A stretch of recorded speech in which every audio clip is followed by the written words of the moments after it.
Hello, hi everyone. Welcome to the Lab 1 for Hardware Software Co-Design for Edge AI. So in this lab, we're going to give you a quick glimpse of what to expect and the entire framework. We'll start from a very basic flowchart of how designs are deployed on an FPGA.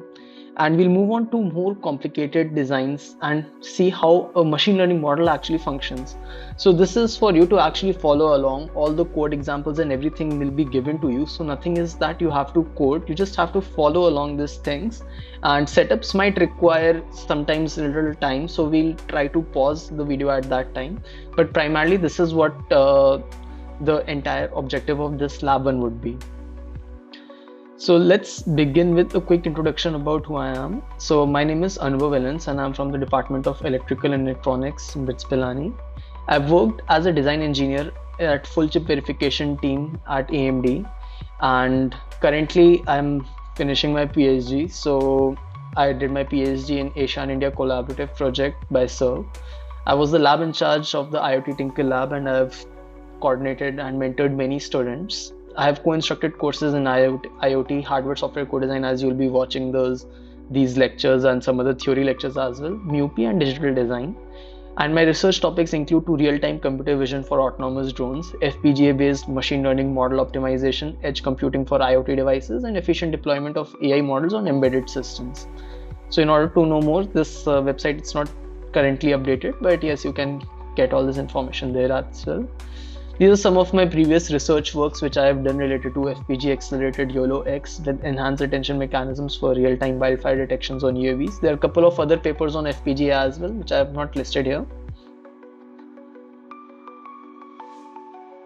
Alright, so the outline for this thing, we're just going to introduce you to the boards which you're currently seeing here. The primary board which we'll be using throughout our session would be Kria KV260 board, and some of you will also get an experience to work with another very high-end board which is known as Versal series. So the whole motivation would be to actually bridge the gap between cutting-edge applications of FPGA, which include very which we want to deploy into the world, and the simple test cases which we have learned to write in Vivado. So I'm assuming that most of you have done the reconfigurable computing course. If not, we're not going to take much information from there, but the experience of your FPGA will definitely count. So we'll begin by introducing PYNQ. We'll cover something which is known as overlay design methodology. We'll have a quick note on Vitis HLS for making IPs. And this is where something we'll be throughout this entire semester, we'll be spending a lot of time on Vitis HLS. We'll be looking at the Vitis accelerated libraries. We'll be accelerating the deep learning inference using a DPU IP. And there are two methods of running it. One is to actually use the PYNQ, and another one is Beta Linux. Both have different SD card images. We'll go over through that as well. And finally, we'll upgrade our PYNQ experience, whatever we're doing on PYNQ, to a DPU PYNQ and run some MNSIT, YOLO datasets, etc. So this is not primarily, it seems a lot, but this is something we're going to cover in parts, or maybe I'll try to deliver as much as possible, whatever is I feel fit for the first lab. We'll cover that much. So yeah. So as you might have already seen in some theory lectures and from your experience of previously working before with these technologies, the Zynq 7000 series, let me just put this right up here. So Zynq 7000 series was primarily consisting, let me take out my pen.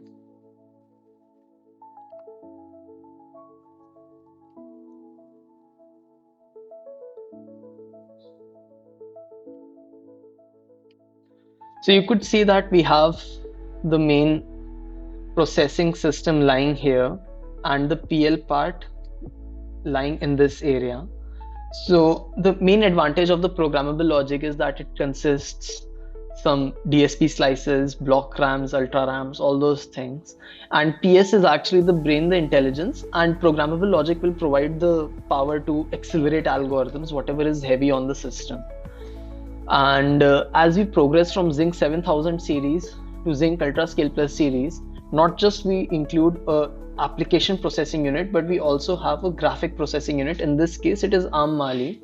So on processing system itself, if there are certain graphical operations which need to be performed, which GPU is good at, like tensor operations or anything, then we can use PS also. And if there are very specific algorithms which we need to do, we can handle that in the programmable logic. So as a natural thing in hardware software co-design would be that we start from an entry point somewhere in the PS, and through the PS we actually guide the PL what to implement, what not to implement.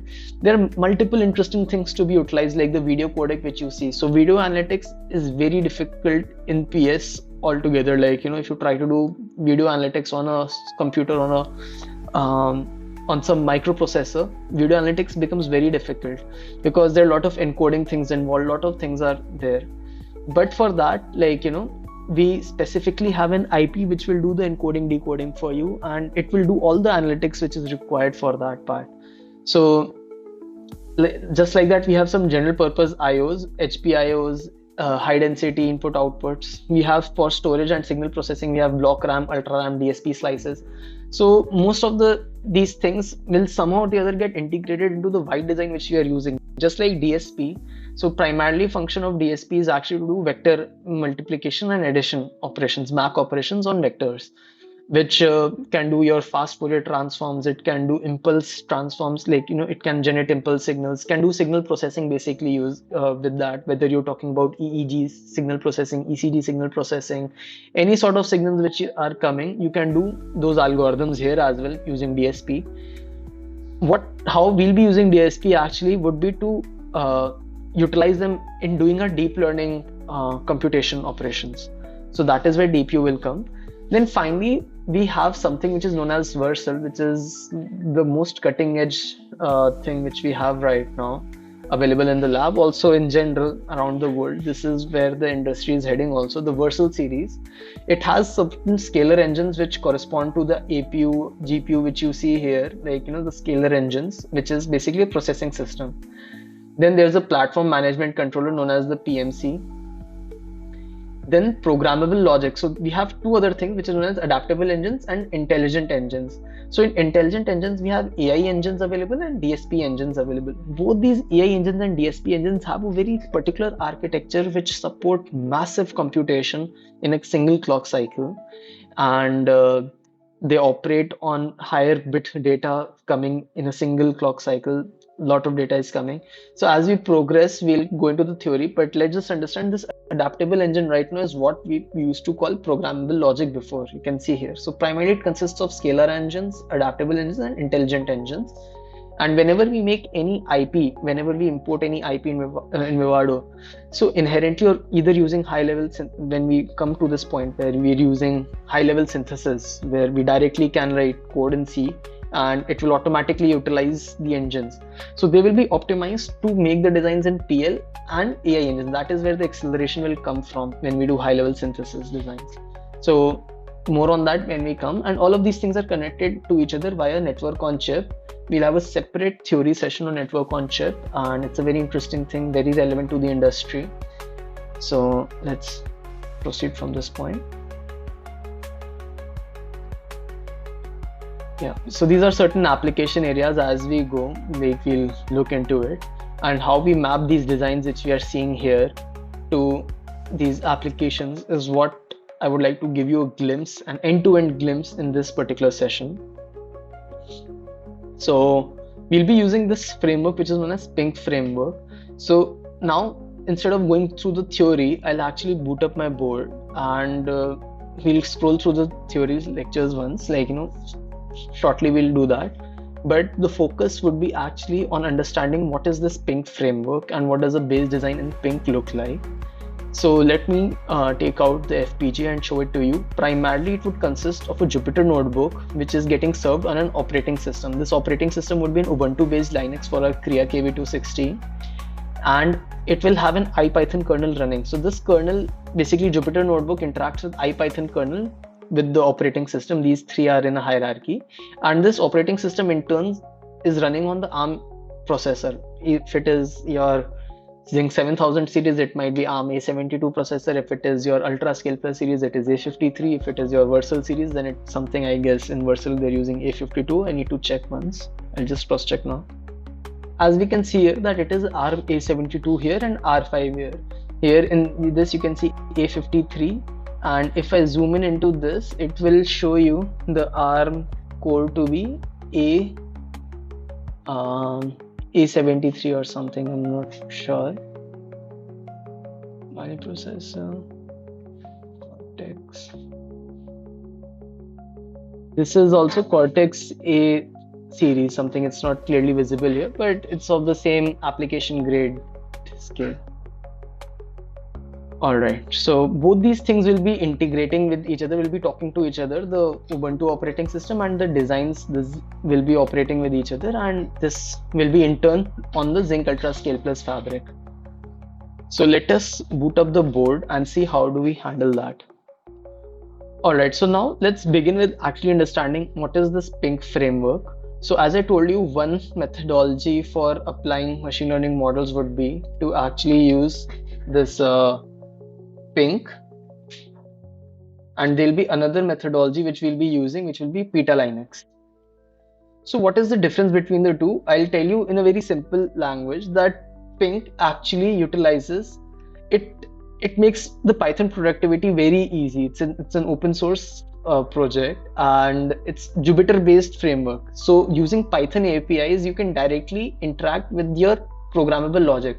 So what generally happens whenever we write some code in Python, it actually runs on a CPU. And if you write a plus b, like 5 plus 3 or something which you do, it actually executes on the CPU. But here the wrappers and the functions which you'll be using PYNQ, they can directly integrate with your programmable logic. As we saw, they can directly put some information in the registers. Ultimately it's a wrapper around the C code which is running, but it can create the buffers in the PL, it can invoke the DMA, it can use the IPs, whatever IPs you are creating here. Let's say you create an IP for, let's say, fast Fourier transform, which is the hardware based IP. It can utilize that as well. So let's go over through the doc once and see what the official docs have to say.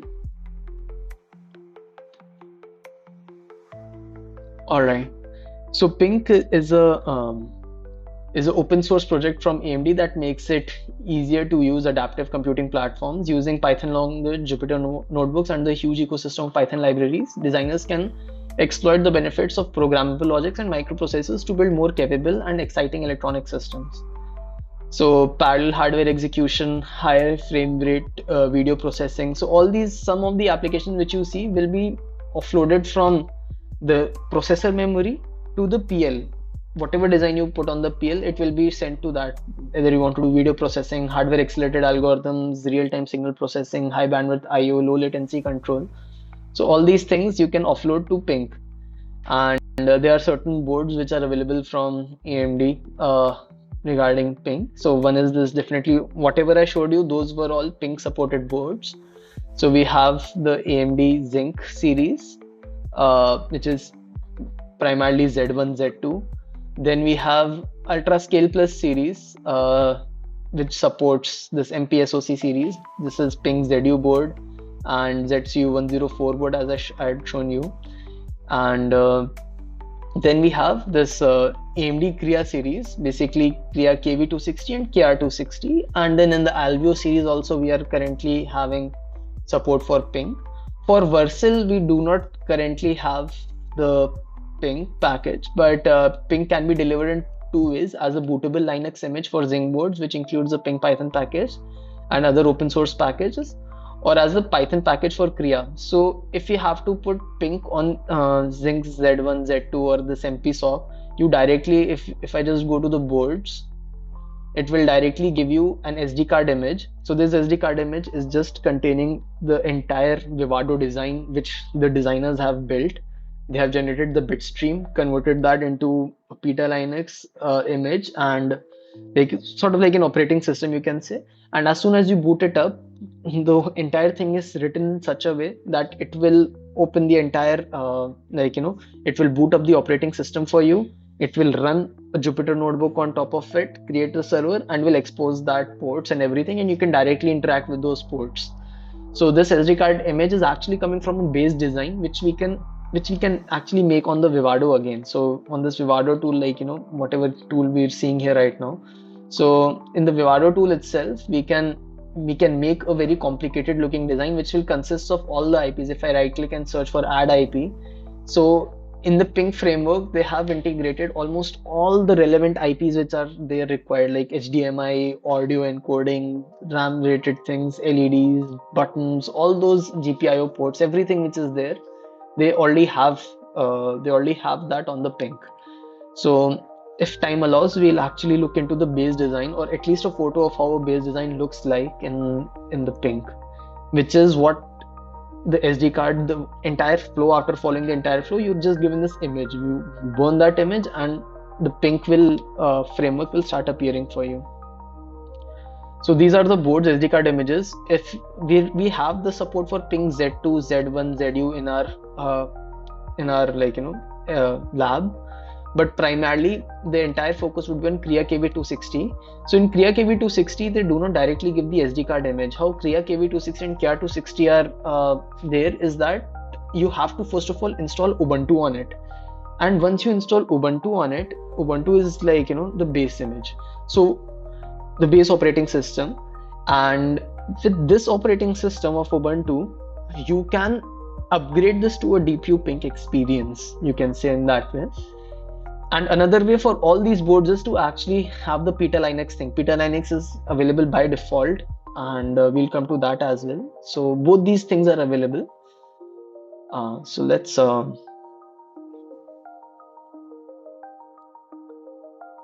right. So just to show you the complexity of the design which we're going to boot up, for us burning the image, booting the entire PYNQ, running it, it's just a matter of hardly 5-6 minutes. But the effort which has gone into, while you were booting up, you should know the effort which has gone into bringing up this design. So let's actually get a quick walkthrough, what are we expecting, what is it that we have to look in this design. So let's begin with the point which we already know about, which is our Zynq UltraScale Plus. All right, so here you see this is our Zynq UltraScale Plus. This is our starting point. This is where our PS is basically configured the entire things. Now you see that multiple clocks are going from it. There's a UART connectivity. There are EMIO, GPIO ports, and there are full power domain. Like some EXI ports are there using HPM0. So all these name of the signals, they are important in one sense, but in one sense they're not important as long as you're able to get the functionality. From theory perspective, it's very important to understand the different high performance ports and FPD, LPD, all those things. There are certain slave AXI ports which are available, and these are some other asynchronous clocks going in, and some interrupt requests, IRQs are there for the entire thing. Okay, so this is the starting point. Like from there we can navigate to different points. Like if you try to follow one singular thread, so you know that this interrupt request is coming from actually the interrupt controller. This interrupt controller is connected to the reset controller, and all these signals which are coming, they are coming from the EXI interconnect, which is taking a lot of signals from so many places, and it's like a huge complex network fabric. All of these different IPs which you are seeing, which are connected on the entire board, they are connected to each other via EXI. So making an EXI enabled IP in itself is a very huge thing, and if you try to write the Verilog code for it, then certainly your entire project will not get finished in one semester. Even if you go on coding it, you cannot implement the entire fully functional EXI IP. But using HLS, you will see that creating EXI enabled IPs is just writing like a simple pragma, and will automatically take care of how to make the entire thing EXI enabled. So let's look at the right side of the things. You see that there is an HDMI control port, which is again using EXI. The HDMI signals are getting connected. So this is HDMI interrupt controller kind of a unit. We have the video unit itself. This unit is quite big. If you expand inside, then all the HDMI signals which are providing the graphics and all these signals, they are coming here. So in this we can look at the MEXI MM2S. MM2S stands for memory map to stream, and S2MM stands for stream to memory map. So anytime information is stored in your registers, those are known as memory mapped. And once you convert them into stream, it is like, you convert a memory map to stream and stream to memory map. We have a very particular function for converting this. It's a hardware implementation itself, so it will do that part for you, how to convert memory map to stream. Basically, for every clock signal you'll keep on reading and sending that information. Then we have HDMI related signals, you can see here, and all those low related things. So someone might get little overwhelmed that, oh, how am I supposed to connect all these complicated designs together? That's why, since you would not be able to connect all these designs, therefore this entire thing has been done for you. Or else, just to understand one IP takes a lot of time, that if you actually had to do it yourself, it would have taken you a lot of time in order to bring up the entire board. That's why it's always told that begin from a very smart and efficient point, that all these things are already taken care for you. We have a clock wizard which will take a clock in and will generate a clock out. So this clock audio codec generally work at 10 megahertz. So any sample which you're doing on the clock using the clocking ports of your FPGA board, they will be happening at 10 megahertz. We have certain slice signals HDMI which will have a D and D out line, which will give the appropriate signals which will go into those particular pins of the HDMI board. So all these signals are actually going out and they're mapped to a certain, using the PCB design, they're mapped to that particular pin in the HDMI. If I'm not wrong, HDMI has, I think, 24 pins or so. Then we have audio control unit in a similar way. We have push buttons connected to the GPIO, which are getting read from or getting written into. So these are general purpose input output. You can define input. Obviously, for a push button, it does not make sense that you define it as an output. It only makes sense that when you have it as an input. Similarly for LEDs and RGB LEDs, all these things. So on the right side, things are clear, whatever is there in the design. There are certain general purpose ports which are known as the PMOD ports. PMOD ports can interface any standard sensor or an interface, like a touchpad, a key, OLED screen. So they also have their own designs. Once I'll show the FPGA board too, I'll show where the PMOD ports are available. There are certain Raspberry Pi and Groove Zero ports also available on the board. So those designs are also there. Then let's scroll out. So we've looked into the right side, what all things were there. Now let's come to the left side. So on the left side, mostly what you'll see is the internal things, which are like trace analyzers for the different PMOD ports, that what are the signals coming. So you need to map those signals if you want to analyze them. The PYNQ is such a nice framework that it can actually generate the FSM for you. If you want to design, let's say, finite state machine, then you do that generally using Verilog simulator. But how to do that finite state machine on an actual hardware implementation using muxes and all these low level FPGA block designs which are available to you. So for that, they have all these things analyzed, and for a particular signal coming in, if there's an FSM which has to be triggered, so they have a particular FSM chart. They have the waveform dumps inside them, so you can actually practice proper digital design using the FPGA boards themselves, using this PYNQ actually. And you will not have to write Verilog code. You can do that using the libraries which they provide. It's very simple to implement any block design, any FSM, any truth table for that matter. We have certain MIPI ports for taking input from the camera, and address remapping, concatenation. You're seeing a lot of other things which are there. Most of these signals which you see here are actually converting a signal from, or slicing a signal, like taking a particular pin from that the LSB or the MSB, triggering something. So most of these things are for that purpose. And obviously certain inputs are also coming which are directly going into, if you notice, into the HDMI thing. So HDMI is both input and output, so it supports both these interfaces actually. And generally what is coming from your laptop is an HDMI out, and what is going into your monitor is an HDMI in. And these two ports are separate. It's not like a Type-C port, both input output can happen. So if you insert an HDMI out signal, something if you two laptops are connected, and if you put one laptop HDMI port into another laptop's HDMI port, it will actually short. Don't even try that. So Um, so this is the design which we're going to download. So let's actually go through the library once. Let me.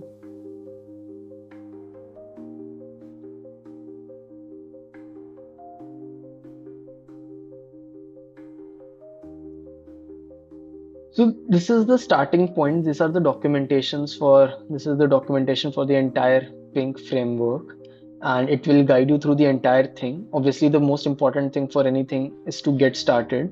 So for Kria SOMs, there is a separate getting started guide. It's telling you how to set it up. Like first, you have to like if you go to Kria PYNQ, it will tell you the exact steps of how you have to install PYNQ on Kria KV boards. So you have the base overlay, you have the DPU PYNQ composable pipelines, and some community overlays available to you.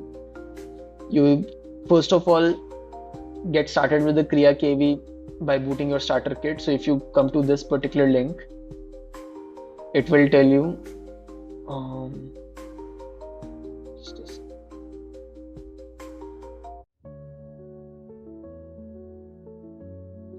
so first step is actually this link is sort of broken, so, but you can directly search for Kria KV260 getting started.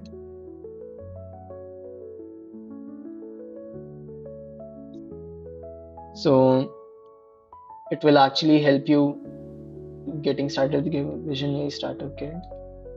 It will tell you how to boot your Kria KV260, which is having Ubuntu 22.04.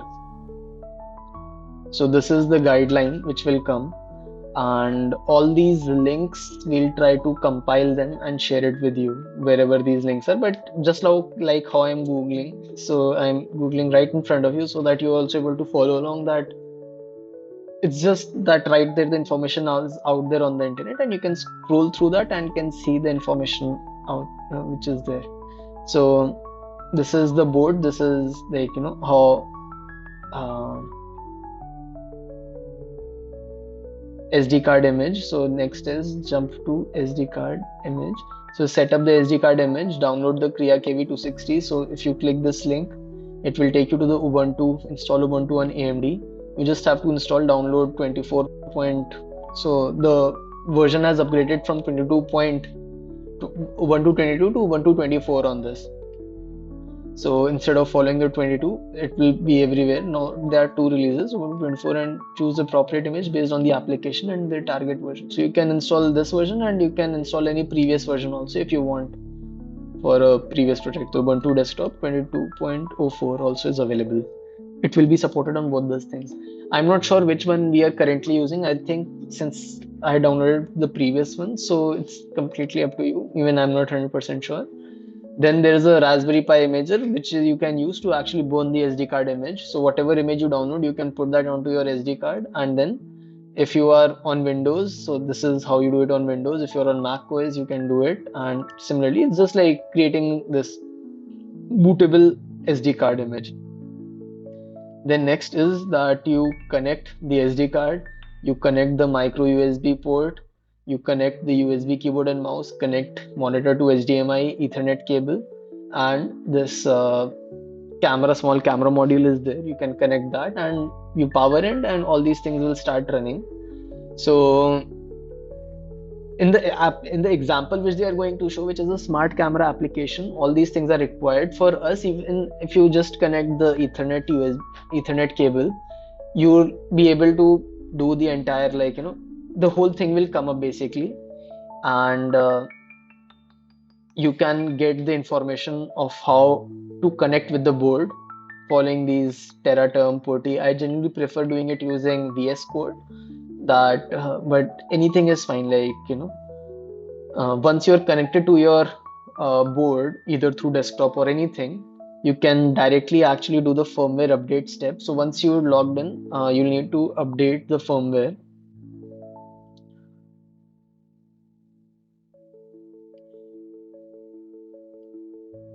So this will update the firmware.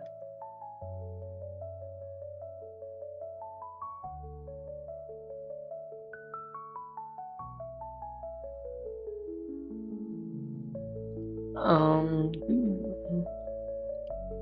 Actually, just best is to directly just log in, boot into the Linux. The default login credentials it will give it to you, and just to check whether you are connected to the internet, you can ping this and see that whether you're connected to the internet or not, because without internet connection you won't be able to upgrade the system package. So once you've downloaded the SD card and everything, which I've already done for me, so you can do all these parts, and directly you can start installing these, install the application specific repositories, Ubuntu updates, and upgrade the system, which may take 10 to 20 minutes to complete, and depending on your internet speed, in particular this institute which you are in, it will take to 30 to 40 minutes. So you can spend that time reading and watching this video while you are watching this video further. So you have to install all of these things one by one, and finally sudo apt upgrade, and ultimately enable the user to properly use the docker commands without using sudo for every docker command. So you just add these two commands, like every time you run you can do that, every time you log in you just enter these two commands and you can use docker as it is, or you can give it a restart and like it will automatically get added to the docker, because docker is a super user. We'll be using docker in some applications as we proceed, so you'll see at at that point of time.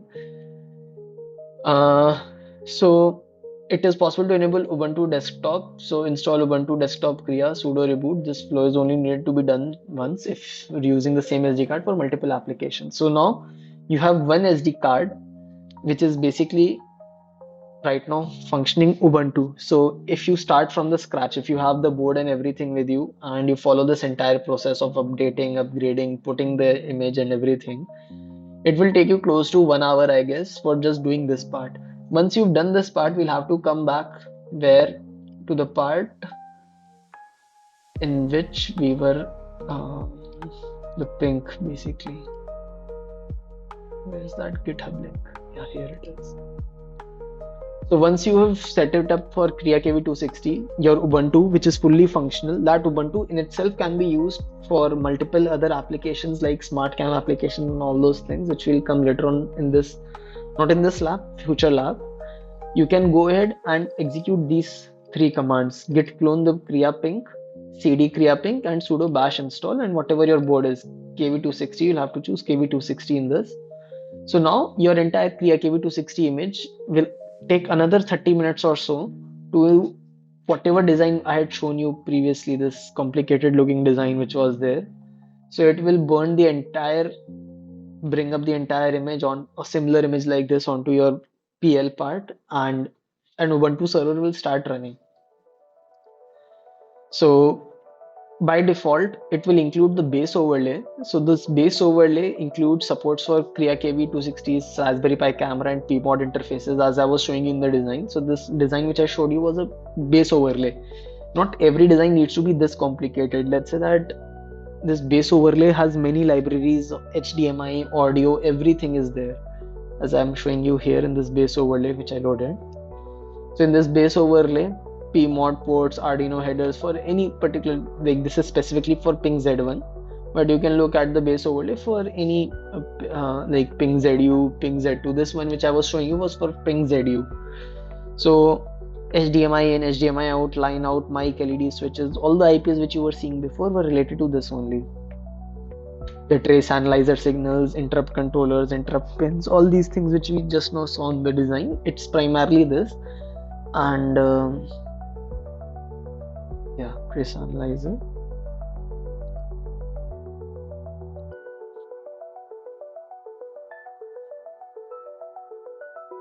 Alright, so here we have the FPGA board. You can give a close-up look of this now. So you can see that all the components which were connected, I've not connected the power, but the HDMI, the USB for both mouse and keyboard, and since this does not have a Wi-Fi, I've connected a Wi-Fi thing also. And this is the LAN port. So let me power on, and now I can show the display. Like as I'm powering on, you can show the display from the back.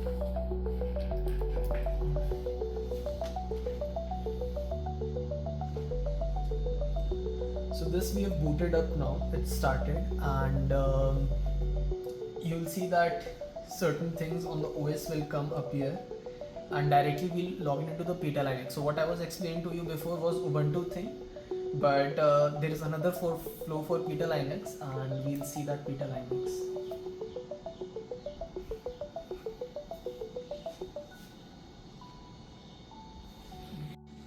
So now you can see that the operating system is loading. Actually, you can see a small hyphen sign is appearing, and directly it has loaded into the Peter Linux.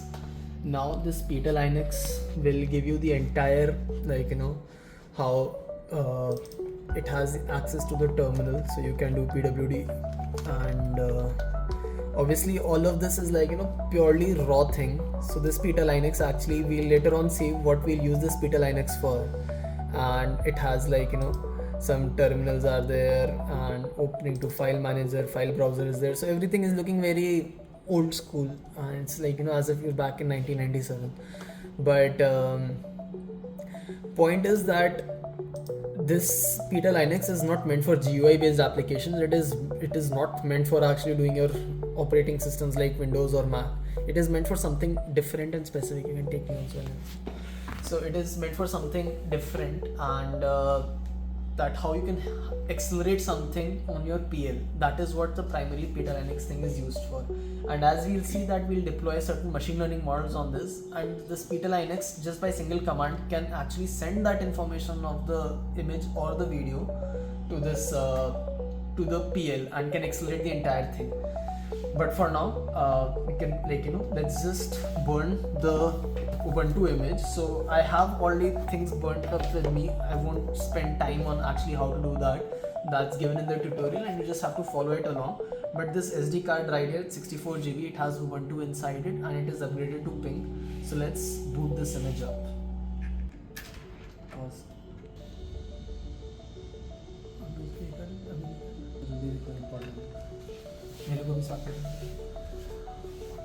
Alright, so now you can see that the initial how the Linux boots up, how the Ubuntu boots up. This is exactly booting up like that, and this is somewhat little different so than the traditional Peter Linux which we booted up. This is actually getting booted from the SD card. So there's a first stage bootloader which is known as FSBL, which handles all these tasks of where to boot the things from, and in the starting itself you can select the primary boot device. So it has shown that it is connected to the Ethernet, and certain statistics also will start appearing when we see. You can pause it. Alright, so you can see that we are currently, this thing is booted up, the Ubuntu is booted up. It took almost 2-3 minutes to boot up, so some network configuration, all those things, it takes time. The default password for this is Ubuntu if you're doing it for the first time. I've set it to, after you log in, it will ask you to specifically change the password, so I've changed it to IoTLab2240. So now in this first lab session, at least we have come to the point where we can boot up with the Ubuntu, and it will almost take us 1.5 hours to first of all bring 1 hour to bring up the Ubuntu, then another half an hour to upgrade it to the DPU PYNQ image, and now the PYNQ server is running on this. So we can actually access this board on this computer itself. Like we can open the Jupyter notebook and run this, or what we can do is we can connect it via the network. So we can SSH into the system and can start executing the commands there. So both these things are equally good, and I prefer because it's not optimized for GUI. Therefore, I like to close the GUI using a command and then completely switch over to my other system for doing all the tasks. So let's actually shift there. Start. So before we actually go to the Ubuntu machine, we have to first of all figure out what's the IP address of this so that we can remotely connect to that. So since we've connected to the Ethernet, so you can see on this, you can show it there, that the H0 is connected and it has been assigned the IP address of 172.117.100.140. So we'll use this IP address to connect to this board.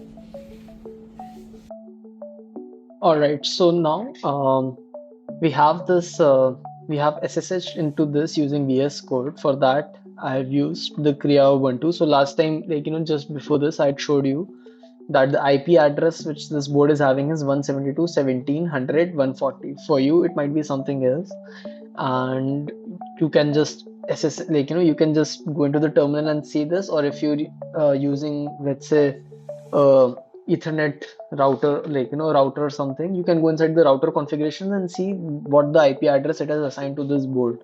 So you don't necessarily need a GUI to identify this information. I did it using GUI. All right. So once we have set this up in the config file, you can just go here, connect to host, and you can select that on the VS Code. We'll actually open the folders just to have more visibility into the device. So I'll open this base folder. So now as you see that this is the proper Ubuntu image running, since I've upgraded this to PYNQ and the DPU, so those things are also available.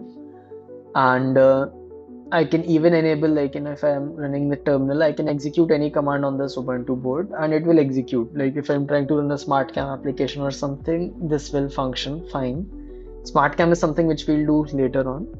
But for now, the thing which we are interested in is actually the Jupyter Lab. So you see that the same thing, 172.17.100.140.1990/lab. The default password for this, it will ask you, the default password is set to Xilinx, Silinx, and you will come inside this whole thing. Okay, so let's look at we have currently opened the PYNQ Hello World example. There are a couple of examples like PYNQ DPU and all those examples are there. Let's just look at the PYNQ basic example. So this resizer, what we've this resizer example, so it's meant to actually resize the image from a bigger size to a smaller size, and in this example we use bilinear interpolation. So you can look more about bilinear interpolation and how the OpenCV etc works, and there are different techniques like nearest neighbor, bilinear, and area interpolation, and all those are available in the Python functions. So in this example, we're directly going to use the PIL library. So the commands for them is simple. From PIL import image, import numpy as np, import matplotlib as plt, and matplotlib inline. So we'll start executing this command. Shift enter is what I'm using to do that. There is one images folder, in that I've already placed this sahara.jpg. In fact, it already comes with that, and it has a bit file and a hardware handover file, HWH file. This bit file and HWH file, we'll take a look into this later. So you load this image into the variables, and all these variables which you're loading here are actually getting stored into the RAM memory. So this image is loaded now. Now to resize this to a new height and new width, we first calculate the resizing factor and then divide the old height and old width with the resizing factor. So this is the resized image, and now we're going to display the resized image. Once we execute this, you can see that the time it takes is almost 382 milliseconds. Now if I run the same thing, so all this was executed on the PS, basically in Kria KV260 we have to talk about, it got executed on ARM A53 processor or A52, I'm just keep forgetting 5253, whatever it is, it got executed on the ARM processor. Next, let's run this PL example. So in this PL example, what we're going to do, we're going to again load the image, whatever Python code we're running is actually running on the ARM processor. We're going to load that from when we load the image and everything into the Python local memory. Then we'll create a shared physical memory which will be accessed by the PL also. We'll have a DMA. This DMA will send the information once you execute to the resizer IP. This resize IP will resize it and will send it back to the DMA and store it into the physical memory in the buffer which we have created here. And from there we can read the ARM operation and can proceed from there. All right, so let's execute this code now. So initially starting things are same, but here you see that we've got one more import, which is from PYNQ import allocate and overlay. So if you go to this PYNQ documentation and go to PYNQ libraries,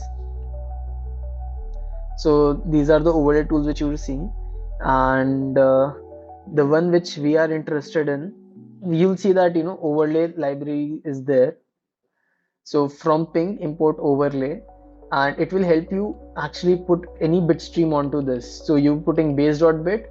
In this particular example, since we have designed our own thing on the Vivado, this thing is designed on Vivado actually, and that design I'll show it to you. Maybe not, maybe in this video itself towards the end I'll show you that what this design is looking like.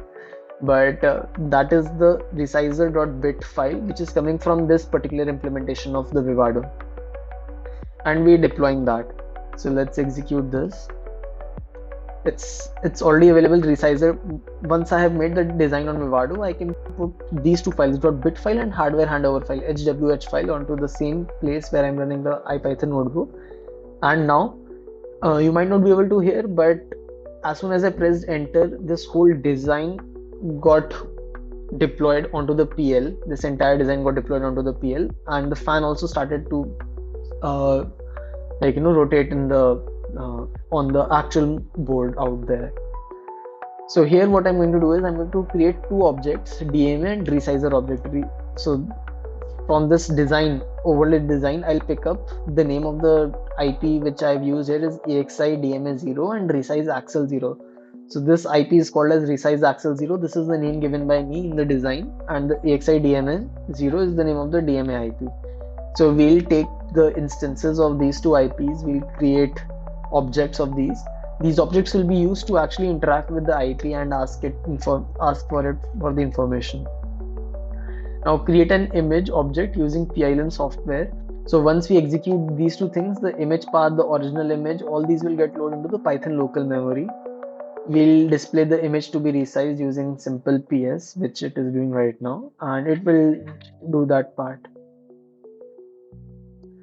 Now we need to resize the entire thing, and we'll define a buffer. So this will be allocate buffer. So this function which you're seeing here, allocate, and you give it a shape, old height, old width. So what this will do in this memory, it will create a memory.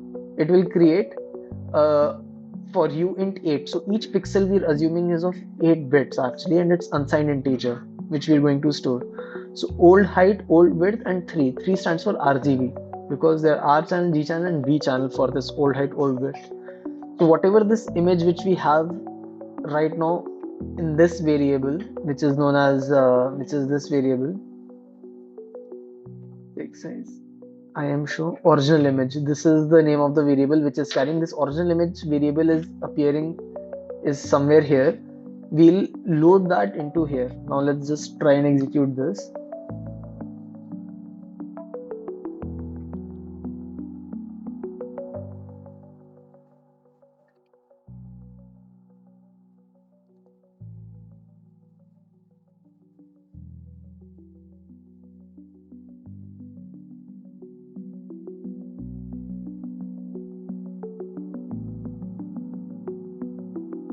Giving some error, let me resolve it quickly. Alright, so probably there's a slight issue in this particular installation, but nonetheless let's continue forward. So the input buffer, you can go to the documentation. So inside the PYNQ libraries in the PSPL interface, there is a particular section called as allocate. So there are interrupts, MMIO. So PSPL interface allocation actually allows for creating the memory. So the PYNQ allocate function is used to allocate memory that will be used by IP in the programmable logic. IP connected to the EXI master or the HP ACP ports has access to the PS DRAM, and before the IP in the PL access DRAMs, the memory must first be allocated for the IP to be used, and the size and address of the memory passed to the IP. So an array in Python NumPy will be allocated somewhere in virtual memory. The physical memory address of the allocated memory must be provided to IP in the PL. So this is what is actually done by PL allocate. This allocates memory which is physically contiguous and returns a PYNQ buffer object representing the allocated buffer. This buffer is a NumPy array for use with other Python libraries, and also provide a .device address property. So if this thing is accessed, you can just type that input buffer. Once you have that, this will become a NumPy object, and it will have a property called as device address, which will give you the physical address of that memory in the DRAM, like what is the exact memory of that address, which contains the physical address for use with IP. For backward compatibility of physical property is also provided. The allocate function uses the same signature as this and for any shape and data type supported. So the buffer object returns a subclass of NumPy with additional properties like the device address as we just discussed. Coherent is true if the buffer is cache coherent between the PS and PL. Cache coherency is a typical topic which we won't be covering as of now. But nonetheless, it's important that if you want to maintain a variable which is dynamically updated both by PS and PL, then you need to turn on the cache coherency. Flush is a non-coherent or mirrored buffer and invalidates sync to device and sync from device. So this is a typical example to create a contiguous array of 5 32-bit unsigned integers. So you can see the shape is given as 5 and the data type is given as unsigned U4, which is 32-bit. Basically this U4 means that. So if you do input buffer or device address, it will give you the physical address, and in order to write any data to that particular buffer, you just assign it like how you do it in NumPy array. And flushing, we keep on flushing the buffer to ensure the updated data is visible to the programmable logic. So this is about allocate. Let's just go back to the resizer function. So after we've allocated the memory, basically it is coming to the shared physical memory. From here, as you saw in the documentation, we are going to assign the original image to this, because this shape which we have defined here, old height, old width, 3, is same as the image which we have here, like the Sahara desert image. This is what we have. This is how we have initialized the entire image. You can see here, original image what we're having, old height, old width. And whatever the resized image, new height, new width, is it another buffer which will store it back into this physical space. So in buffer we're defining right now, and then we're just writing a kernel. So this kernel, what it will do is it will pick up this DMA object. This DMA object is there of resize axle. So now again going back to the documentation and particularly looking for the DMA, we'll just look for the DMA. So now in the PS control, we can see there are PYNQ libraries which we had seen on top. In the PYNQ libraries, there is particularly supported IPs inside. You can see the DMA. So DMA, PYNQ supports the EXI central DMA IP with PYNQ DMA class. So DMA can be used for high performance burst transfers between PS DRAM and the PL, and it's a simple block diagram to show you that how the DMA sits in between. It has a slave port of Zynq PS connected, and there is a master port of the GP from the PS side connected to the slave of the DMA, and between the IP, like between the IP which we are forming, which is in the PL, there is an AXI4 stream which is coming. So it's basically memory mapped to stream, because here it's a stream.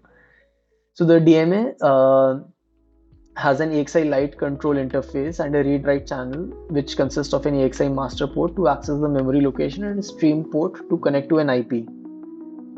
So here on this side, you can clearly see its memory location, and on this side, it's the stream port.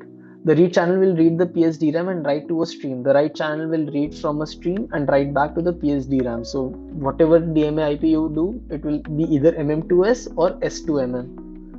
So there are a couple of examples on how to use the DMA. So this example assumes that the overlay design contains an EXI DMA IP with the read channel from DRAM and EXI master stream interface for an output stream, and the other with a write channel to DRAM. So basically they're just defining the configuration of the input stream and the output stream which they're having, like from DRAM to stream and from stream to DRAM, like whatever it is based on output or input. In the Python code, two contiguous memory buffers are created using the allocate. The DMA will read the input buffer and send the data to the EXI stream master, and the DMA will write back to the output buffer from the EXI stream slave. So the EXI streams are connected in loopbacks, so that after sending and receiving data with via the DMA, the contents of the input buffer will have been transferred to the output buffer. This is what the DMA, the simple example which they are doing. Note that while instantiating a DMA, the default maximum transaction size is 14 bits, which is 16 KB. For larger DMA transactions, make sure to increase the value when configuring the DMA in your Vivado IP design. So in the base design which we were seeing here, here if we search for, I'm not sure whether search will work here or not.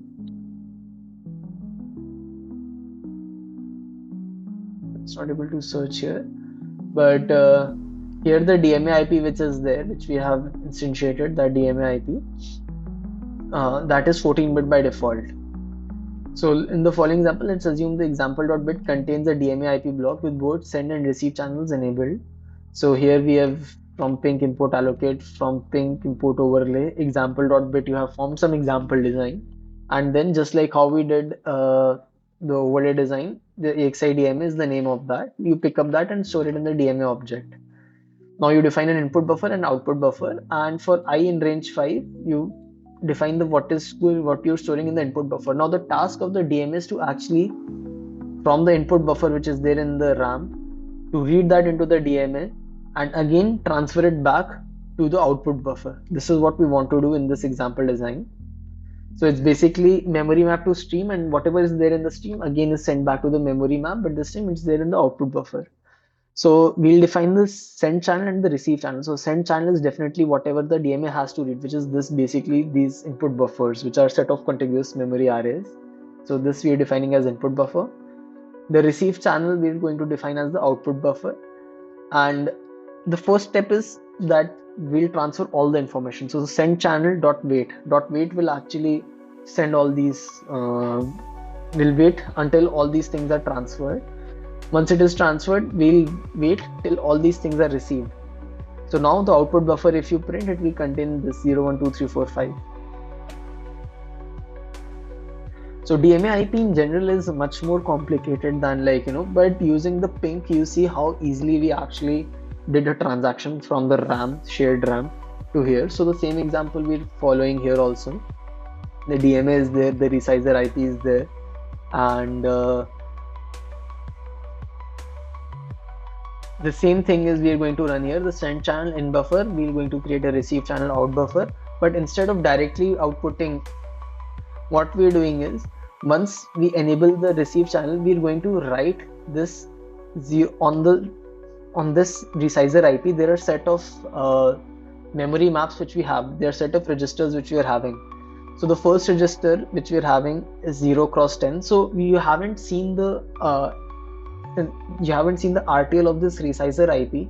Therefore, it might be slightly confusing to you that why these things are there.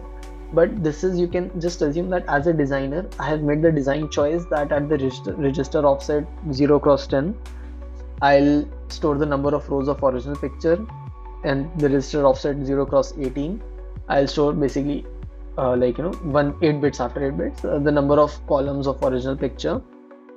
0 cross 20 bytes, sorry, 8 bytes, it's 8 bytes. And 0 cross 20 number of rows of resized picture, and 0 cross 28 the number of columns of resized picture.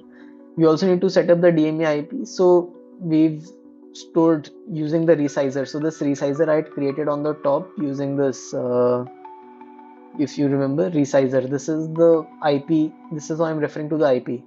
So anything which is inside that IP, the register mapping of that, this is a standard function. If I show you the register map in this,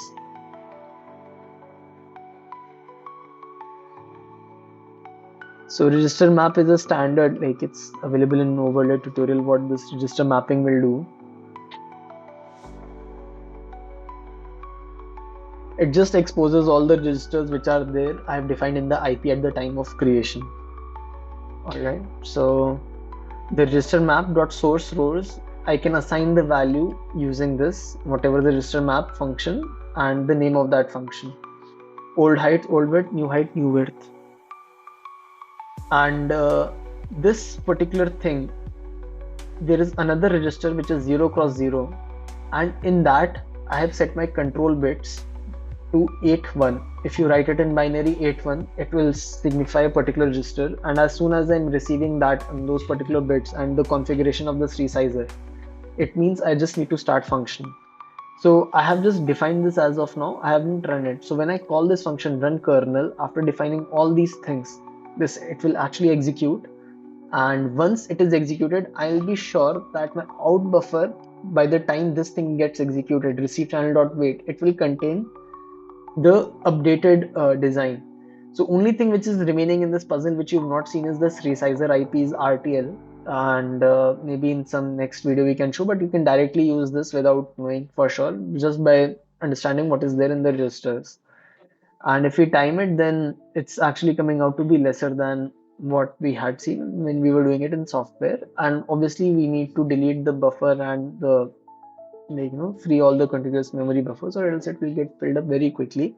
So for that, we have this delete command. So that winds up the first part of this whole thing. And so now let's quickly discuss about this DPU IP. So in the theory lecture, we'll cover this DPU IP, which is described in PG 338.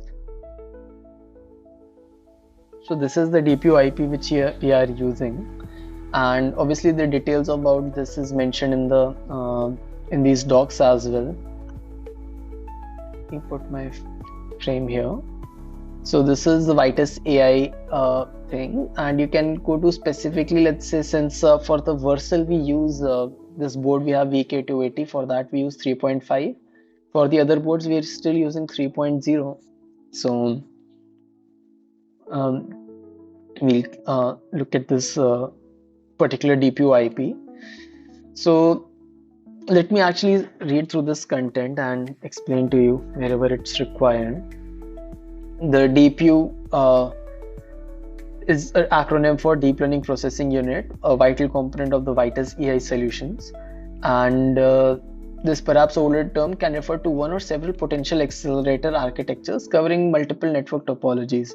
So for each DPU which is existing, like, for the different boards, it has a separate architecture. So a DPU comprises elements available in the AMD programmable logic fabric, such as DSP, which we talked about, block RAM, ultra RAM, or maybe developed as a set of micro-coded functions that are deployed on the AMD AI engine or the AI engine architecture.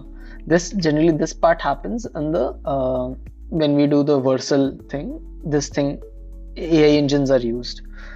So let me show it to you actually. So this design right now is actually you're seeing an EXI NOC. This is how an AI engine symbol looks like. So as we discussed in the NOC, we won't go into the details about all these things, but if I show you the product web page.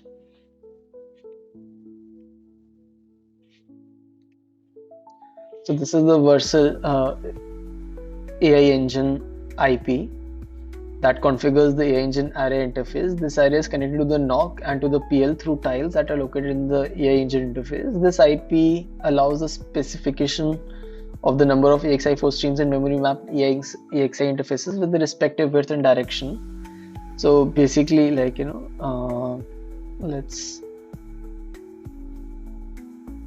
are multiple documents related to this.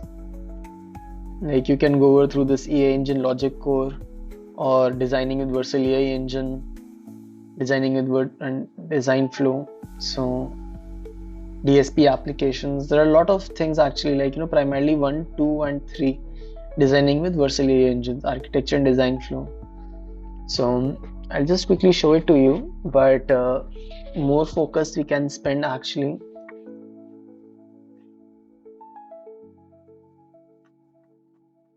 So it's a course actually, how we're going to use. So they take this course, or 2-day course, I guess, for AI engines. It's a customer training thing. And this is the product guide.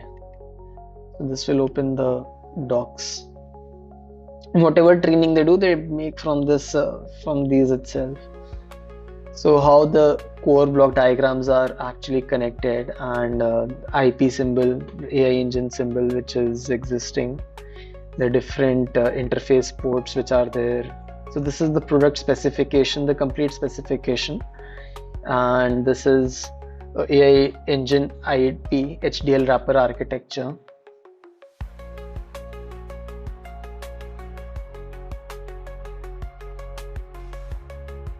Yeah, so a lot of information is out there about AI engines, not particularly in this documentation about the AI IP, but not just the IP, but the AI engine in general. A lot of documentation is available.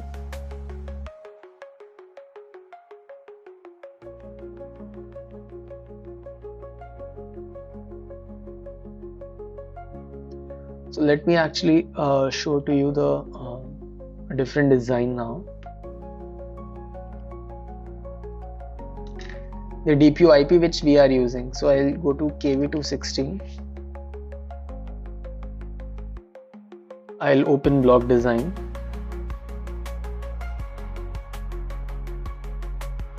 And if I go inside the DPU here, the hierarchy DPU, I can see this particular DPU existing, DPU CZDX8G. So this is the DPU IP, which is what we have imported, and based on that design itself will be used in the DPU ping. This IP is going to be used in the DPU ping, and it consists of a lot of processing engines, instruction fetch and scheduler, on-chip memory for waits and activations, then for pooling operations and element-wise operations. All of this is connected to the DDR memory via the DMA. So if we scroll on, so deep learning processing unit composed of DSPs, the same information: soft logic microcoded processor for int8 deep learning inference, graph compiled as microcoded, executed on DPU, operator fusion, int8 quantization weights shuffled for optimized performance, link QNX and integrity runtime enabled, dedicated data movers and AXI stream interfaces for instruction fetch and wait and activation load store, because every time you run through a machine learning model, let's say a CNN layer, you have to store it back onto the on-chip memory itself. And global memory pools for buffering of intermediate activations and optimize and minimizes DDR bandwidth requirements. It's scalable from low to high parallelism, up to 1 to 4 DPU cores per target device, and size DPU parallelism to fit available logic. And you can configure it for low or high DSP. Based on that, the performance will also get affected. So how we generally deploy any machine learning model, it's a 1000-foot view. So we have the TensorFlow or the PyTorch model, then we quantize it, we use optimizer, profiler, AI libraries along with that, then we compile it into a DPU instruction, and those DPU instructions we actually run on the FPGA. So it's good to actually read through this entire thing, particularly the Zynq UltraScale which we are going to use, and the AIH series one which is there. So all these DPU IPs and how we integrate the DPU and how it integrates with the Vitis workflow, it's important. But for this first session, I believe we'll keep it simple to just executing and seeing how this thing is executed, rather than delving into how this thing is actually made. So, or what are the nitty-gritties which are there. So for that, what we'll have to do is, so ideally this Vivado design is already made, and when we upgraded our image to the ping DPU, it has created a new bit file. So I'll show that to you quickly. So in this main folder which we have, there's another bit, dpu.bit file. So it is coming from the pre-compiled bit stream got generated, and the hardware handoff file and the XCL bin file, just like for any other design. For the DPU we also have that, and we have couple of X model files with us. So whatever X model file we're seeing, basically those X model files which you're seeing here, we can download these X model files and can use them. So I'll give you a very simple example of this TF YOLO v3. I'll actually download it to this computer to show you that how this machine learning model looks like. So I'll download it with the same name.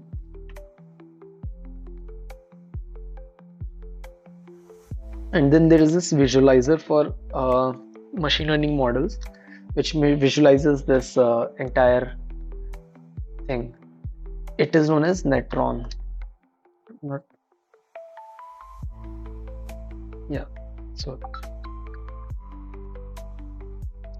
So once this downloads, we'll open it on this Netron model to visualize what is the machine learning model which we have compiled.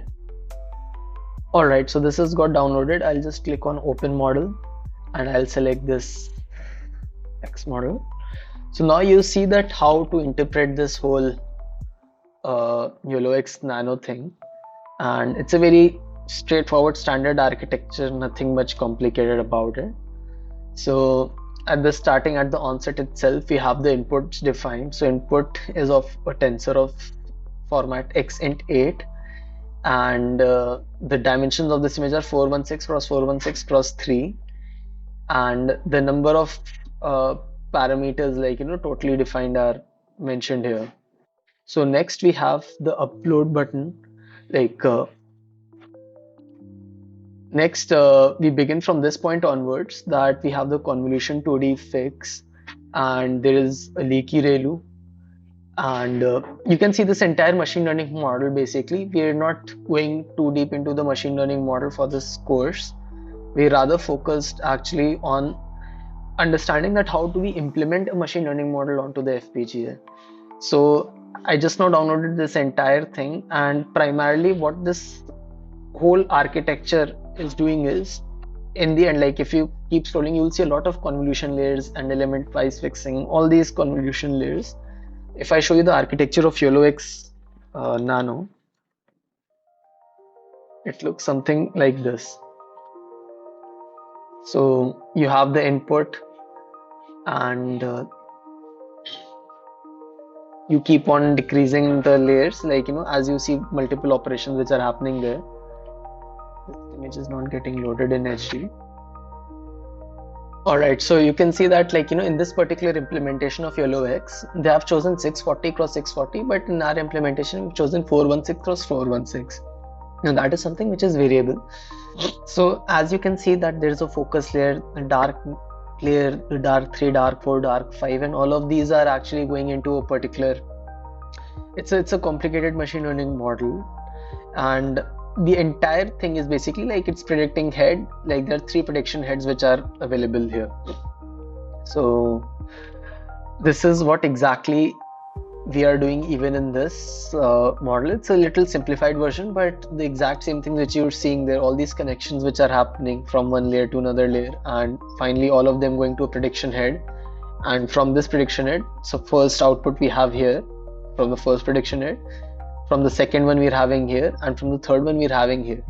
So this is the set of layers one after the other which are appearing in this machine learning model, and in one sense it's exactly replicating any such standard architecture like this. Obviously for each implementation there are small variations, but as I told you that is not our point of concern. So once we have the X model file, so how do we run it on the FPGA? So there are 2 ways to do that. X model file represents your condensed machine learning model which you're going to run on the DPU IP. Now PYNQ is one way to run those X model files, and PYNQ uses something which is known as VART. There is another way which is using a Linux build, which is more robust, and like you can do a lot more on that as compared to, because here you're restricted in your design by the dpu.bit file, because either you reconstruct the entire dpu.bit file, you build that entire Vivado design for this, and whatever extensions you have to do on top of it you do, and then you bring it here. That is a little complicated route. A more easier way is that we do a Linux build with the DPU IP inside it, and we just load the X model file on the DPU and keep executing those operations along with certain pre-processing and post-processing functions. So for this first lab session, as we've discussed, that we'll be going over through this simpler PYNQ based approach, where this DPU overlay bit. So this DPU YOLO v3 is the IPython notebook which we are running. So let me execute it from the starting. So what this is going to do is run the overlay of dpu.bit. Then these are certain functions which you'll be requiring.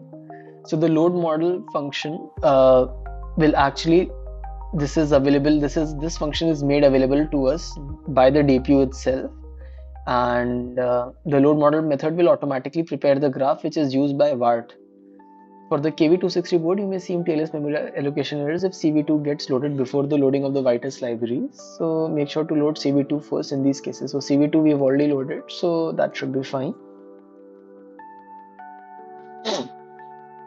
Now there are certain pre-processing steps which are required which is basically like, as part of the machine learning, you can say that obviously if you want to run a machine learning algorithm, you should know about certain pre-processing steps which are required. So here we need to define a list of anchors in YOLO X, and we're defining the shape of those anchors.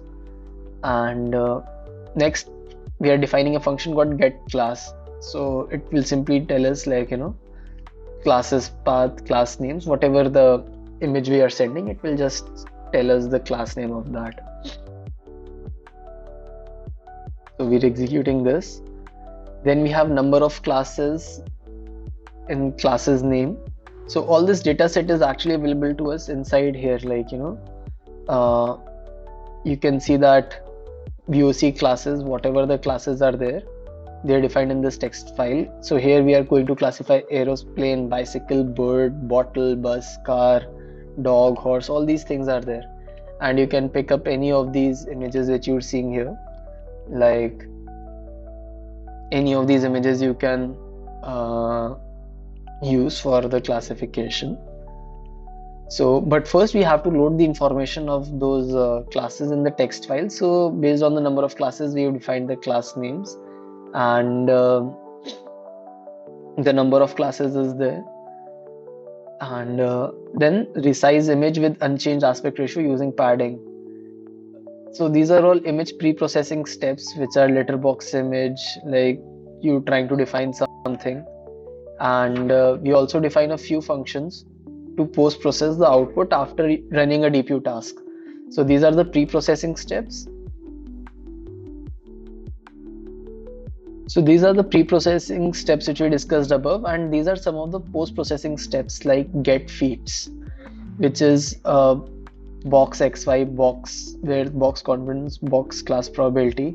So we give it these information like input, shape, number of classes, feats, etc., and based on that it returns the size of the box. We have the function to place the correct box. These functions are primarily Python centric functions, and all these functions will run on the PS. Then we have a draw box function which will actually draw the box. So you give it the image and the bounding box coordinates and the class. So this will actually, whatever output you will see, it will execute that. And then it does something which is known as non-maximum suppression, NMS, non-maximal boxes. So because many boxes, many anchors will fit into that, but what is the final box which we need to display, that it will display. Again, some draw boxes and evaluate function. So YOLO outputs, image, shape, everything, all these things are there. So now we have the pre-processing and the post-processing step with us, and from the image folder for all these original images which we have, we'll store them in the total images. Now this step becomes very important using VART. More about VART, it would require a separate session altogether, that what's the difference between VART and the Xilinx runtime and how this is actually integrated with the Vitis AI. But very simple thing, from the overlay we make a runner function. So we have loaded this entire overlay file as a overlay itself. So yeah, overlay here. So this, in the same overlay we have a property called as runner. So we define that as the DPU. There is get input tensors, we define it in input tensors, get output tensors, it defines in the output tensors. So this get input tensors and output tensors are actually being loaded from the X model file which we have here. So input and output will be loaded from here actually. And from the input tensors 0, if you pick up the dimensions, it will give us the shape in.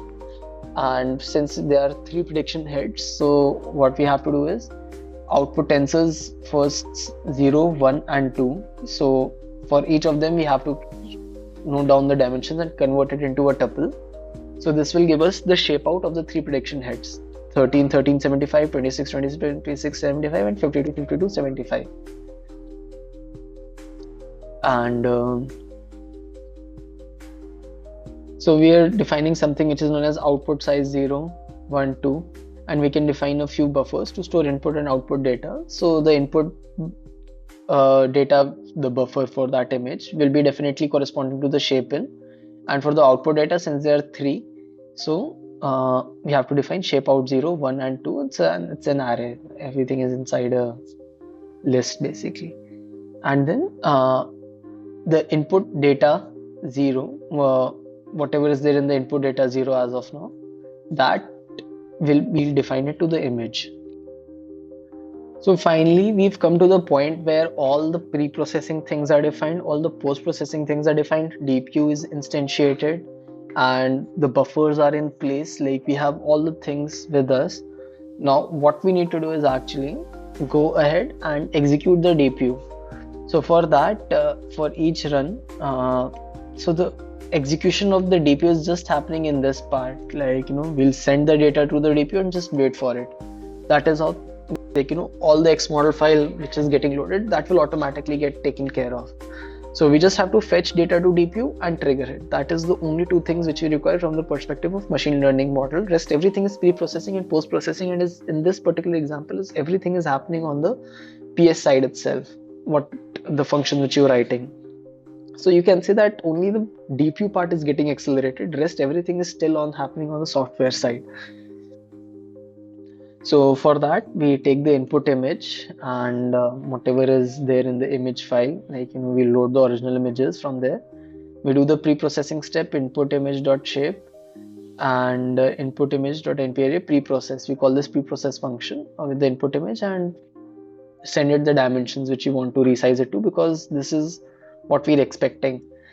Next, fetch data to TPU. So this image data which we have, we reshape it into the size shape in 1:, and we send it to the image list, and the job ID, once we call this dpu.execute asynchronous on input data and output data. So it will fetch the data from input data and send it back to output data, and then we do the wait on this job ID. Once this is complete, it will move forward and we can retrieve the output. So convolution out 0, convolution out 1, convolution out 2. So we just reshape these entire things, output data 0, 1, 2 to shape out 0, 1, 2. This is actually what we have defined here for storing the output. Now, in order to make sense, so this YOLO output is nothing but this list from what we have got. But in order to draw the bounding boxes and do the non-max suppression and everything, so we need to call the post-processing functions. So we click this evaluate, we call this evaluate, we give the YOLO outputs to it, we give the image size, the class names and the anchors to it, and based on that it will run all this non-max suppression. It will come here basically, and inside this it will call all these different functions which you're using: draw box, NMS boxes, boxes and scores, correct boxes, get feeds. So all these are internally getting called here in the evaluate function. And finally, we'll, if display, then like if we've set it to 1, then it will draw the bounding boxes. So we can do that, like, this got executed. We can have one block above and we can set display equal to 1. So let's, okay, it's actually just going to call this function. It's not going to actually draw, we have to draw it using this run display equal to true. So it's display equal to here. So we need to start executing. The kernel just died. I'll execute it from the starting till here. I'll pause the video.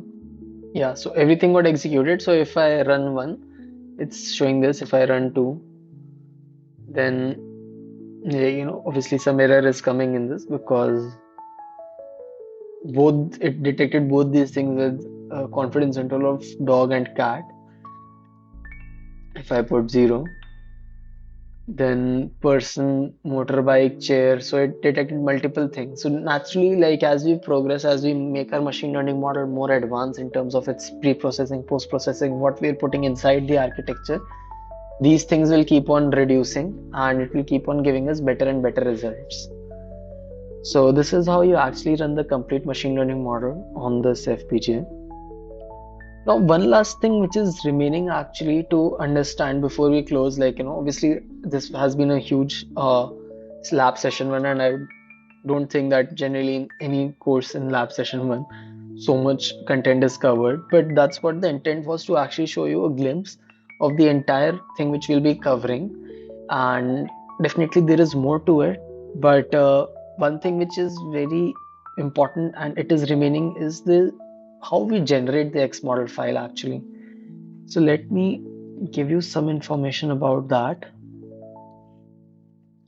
So here we see that I've opened the terminal, and if I do Docker images, then I see that there are certain Docker images which I have built previously, and out of them this Docker image Vitis AI PyTorch GPU, Vitis AI GPU PyTorch. So all this is actually built following a documentation in this here.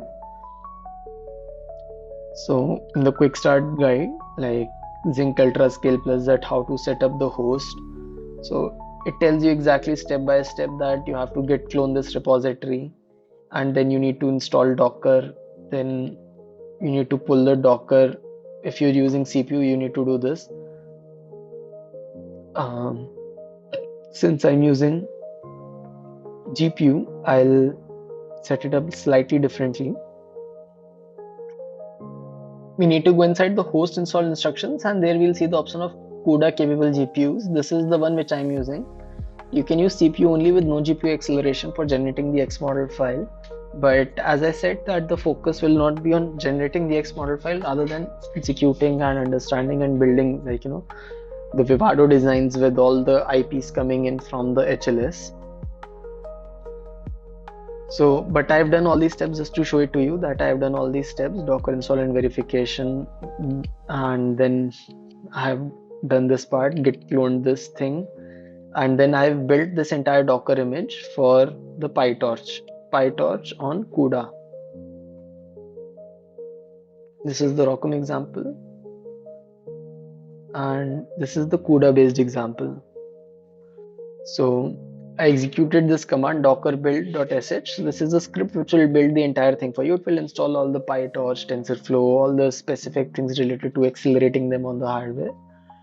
And once I'm convinced, once this is done, then I'll simply execute the docker GPUs command, and the entire thing will function. So Vitis AI is basically a software, you can say, a software which is running on your host computer, not on your FPGA, but on your host computer, which is meant for actually generating commands and instructions which you're going to execute in your FPGA. So we can use any of these, docker run command. So once we are, let's say, ls cd Vitis AI, I'll go inside this. Here if I do ls, so there is this command called docker run. So I'll click docker run.sh, and what I need to pass in this is the name of the name of this tag repository. So this followed by the tag.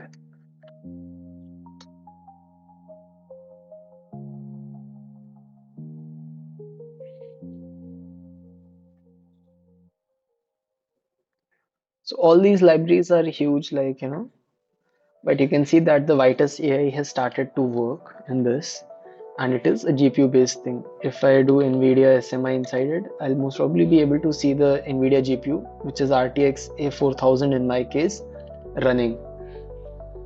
Now, in this workspace, I need to execute and compile my X model file. So how do I do that actually? So firstly, we can begin with coding something as simple as like a matrix multiplication operation, that if you want to just accelerate a single block of machine learning model, which is a matrix multiplication. You're multiplying one matrix with another matrix, but you need to do this in your FPGA. Then we can create a PyTorch file for that, doing the matrix multiplication, and we can quantize. From that simple point we can begin with to generate an X model file, and we can go to make something very complicated, as we are seeing in this in the video, which in just previous to this, the YOLO X model. So this is how we actually make the entire thing. For this, the entire documentation is available on, if I just go to Vitis AI AMD docs. So this Vitis AI user guide UG1414, there they have described the entire process of deploying and running the model. And the one which we were seeing previously, like when we were seeing actually the flow as described by the PYNQ, in that we were programming with VART. So it was a C++ DPU runner class which we were using, and internally when you were calling that, all these functions were getting executed. So you saw the DPU runner, right? You run it graph by graph. So this is the one of the ways programming with VART. Then you can do something like, custom operations you can define, like, let's say you want to define something known as attention or multi-head attention. Then you can do that also. You bring in the floating point, you define the customized operations which you need to do, and like, output of the operation, input of the operation using zero copy, all these things you can do. And you can define your own operations as well.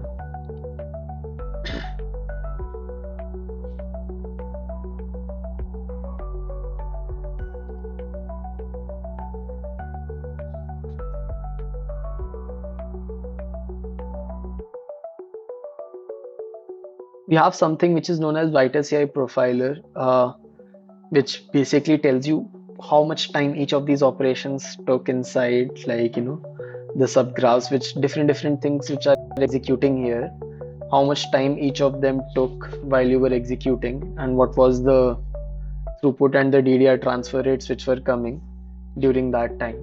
So primarily your projects, everything would be revolving around analyzing the different performance on the cores and understanding the architecture, the subgraphs of the different ML models which we will be giving to you, and doing a complete profiling of that thing.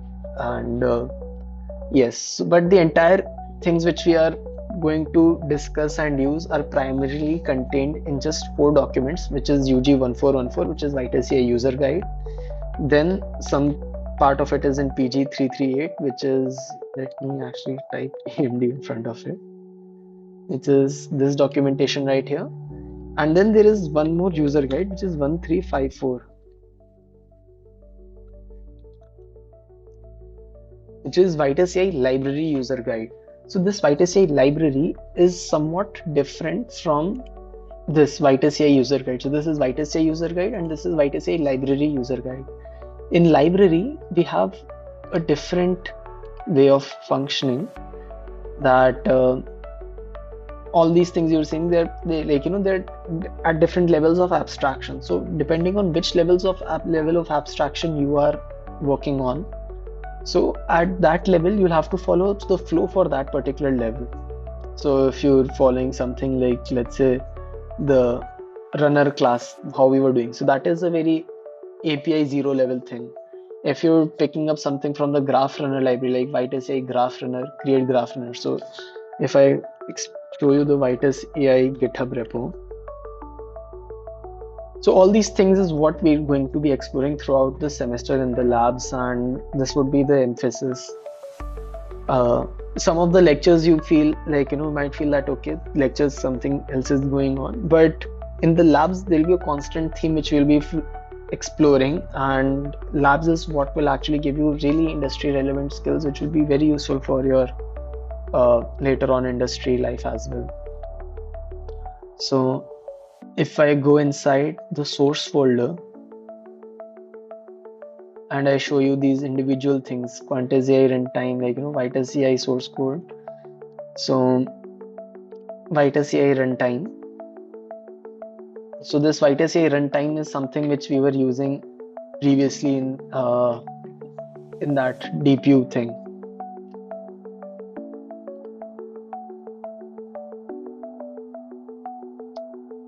So all the commands for building all these things are here. We have what I told you as VART. So in this VART, we have the different functionalities which are there. The one which we were looking into was the DPU runner class. So inside this DPU runner class, if I go inside the source and DPU runner base implementation.cpp file, so this is the kind of this is the kind of things which you have to understand, log, and where the operations are going, how the code is functioning. Like you can add print statement somewhere in between and can log all these things somewhere, just to see that what is the complete flow when the whole AI model is running on the FPGA. And this will give you very good insights about the architecture, how this thing is literally being executed by the DPU. So these CPP files are actually used to run this task when you call these functions. So they do all the housekeeping tasks. There are so many clocks, so many things happening in the background, but you don't, as a designer, you don't have to worry about it. Why? Because all this code itself takes care of it. So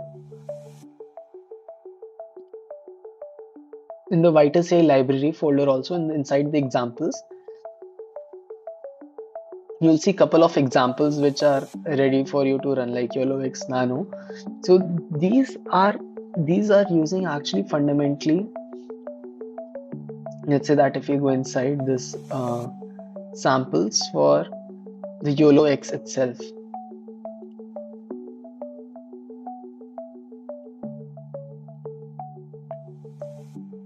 and if I look at the CPP file, so test JPEG YOLO. So when we build this script, actually when we call the build function, that is what the peta line explodes. So this is what you have to understand, that the flow which you followed previously was having VART, and this flow is actually using a different level of API. So you see that it is using the Vitis AI YOLO X create model, which we saw in this functionality, Vitis AI graph runner DPU task, Vitis AI model create function. So this entire thing, what we are using here, is falling into the AI API layer 1, API level 1, you can say. That the things which we are going to do inside the Vitis AI library. Alright, so they are going to follow this flow. You can see Vitis AI library based on the AI library. What we used in the DPU image back there was the VART flow. And then there is this DPU task, Vitis AI library API level 2 task, and then the API 3, which is graph runner based. So all these are different approaches, different functionalities, but choosing an API for your application, it's very important that how we actually do that. So if the model has been split into several subgraphs, like if the model is big like a transformer model, then API graph runner is recommended for model deployment. If there are multiple graphs, then better to run graph by graph. So there is a graph runner for that. If the model has custom operations inside, like as I told you, transformer is not defined somewhere in the DPU as of now. So you can have your own custom operations defined, and then also you have to go ahead with the API 3 graph runner layer. If you want to get the best performance and you're a beginner at using AI algorithms such as model pre-processing and post-processing, API layer 1, which is Vitis AI library, is recommended because it has a lot of pre-processing, post-processing things already defined. You just need to pick and choose which one to choose actually. If you want to use AMD models quickly build applications, then again API layer 1. So this thing is clear to you. If you have your own models that are retrained using your own data under the Vitis AI library support network list, then also if you want to just retrain those for basic things, then also this layer is using. But if you want to use your custom pre-processing and post-processing algorithms, then API layer 2 DPU task is recommended if you have certain own pre-processing and post-processing steps. So we'll begin with exploring this one, the Vitis AI 1. We have already looked at the VART demo, which is just like create runner class, which is like the raw executioner which will be used ultimately in the end, which is the lowest level of abstraction. We saw that all the pre-processing and post-processing we had to do it in the PS itself, right? But if you want to develop and deploy AI algorithms on multiple platforms and you are an advanced user of AI algorithms, then API 0 VART 0 is recommended. So we just used the basic one because the pre-processing and post-processing we handled there. But this API 0 is what is fundamentally going to be used. ultimately. And in the graph runner also, there are certain tasks which will be offloaded to DPU, another set of tasks which will you do the custom operations, will define those tasks. If not possible on the DPU, you'll execute them on the ARM processor itself, and they will both communicate the information using cache coherency or something. So this is it for the first lab, and feel free to explore all these documentation which I've pointed you to, and a lot of information is there inside. And thank you so much.